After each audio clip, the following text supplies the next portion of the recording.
జీ5 app download చేసుకుని పూర్తి ఎపిసోడ్లని ఉచితంగా చూడండి. సార్ రూపా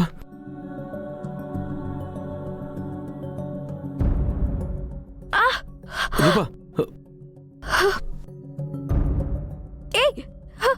రూపా రా రూపా. ఏమైంది? నువ్వు ముందు దిగు చెప్తా. మేడం మేడం, చెప్పండి మేడం, మేడం, అసలు ఏం ఏమైంది జరిగింది? ప్లీజ్ మీరు కాస్త వెయిట్ చేయండి.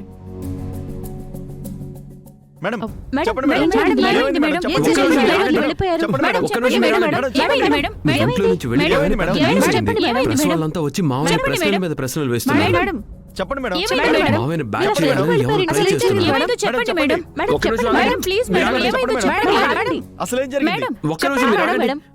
ఒక్క నిమిషం మేడం, మీరు మేడం, ఆగండి. ప్రశ్నకి మేడం, సమాధానం మేడం, చెప్పండి. ఆగండి. ఏం జరిగింది మేడం? మేడం ప్లీజ్ మేడం, చెప్పండి మేడం. చెప్పండి ఏమైంది మేడం? చెప్పండి మేడం. మీ నాన్నగారు మిమ్మల్ని కొట్టడం వల్లే ఇంట్లో నుంచి బయటికి వెళ్లిపోయారనే వార్త బయటికొచ్చింది. అదెంతవరకు నిజం? ఏమైంది? ఎందుకు వెళ్ళిపోయారు? అసలు నేను ఇంట్లో నుంచి వెళ్ళిపోయానని మీకెవరు చెప్పారు? అంటే మీ నాన్నగారు మీ మీద చేసుకోవడం నిజమా కాదా? నిజమే, మా నాన్నగారు నన్ను కొట్టారు.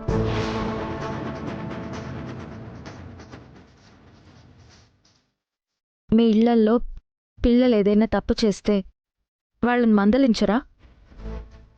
నేను పొరపాటు చేశాను, అందుకే కొట్టారు. మీరేం పొరపాటు చేశారు? అదిగోండి మా అత్తయ్య. మా ఇంటికి ఆవిడే పెద్ద దిక్కు. ఆవిడ్ని నేను చాచిపెట్టి చెంపదెబ్బ కొట్టాను.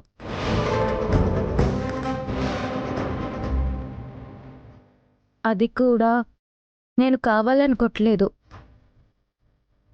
నా పక్కన నుంచున్నాడే మా అత్తయ్య కొడుకు నన్ను దారుణంగా కామెంట్ చేశాడు. అతన్ని కొట్టబోతే మా అత్తయ్య సడన్గా అడ్డొచ్చింది. అందుకే ఆ చెంపదెబ్బ ఆవిడికి తగిలింది.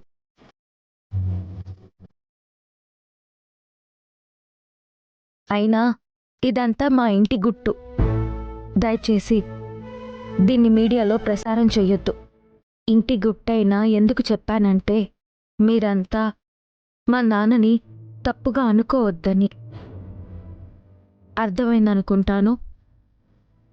అంత మాత్రాన నేను ఇల్లొదిలి వెళ్ళిపోతానని ఎలా అనుకున్నారు? ఏ తండ్రైనా కూతుర్ని ప్రేమతోనే మందలిస్తారు. పొరపాట్లు చెయ్యకుండా పెంచాలని హద్దుల్లో ఉంచుతారు. నా తండ్రి కూడా అంతే.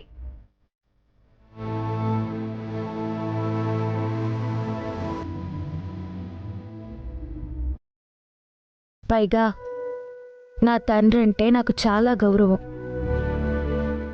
ఈ రాష్ట్రానికే విద్యాశాఖ మంత్రి కూతురిగా పుట్టినందుకు నేను గర్వపడుతున్నాను.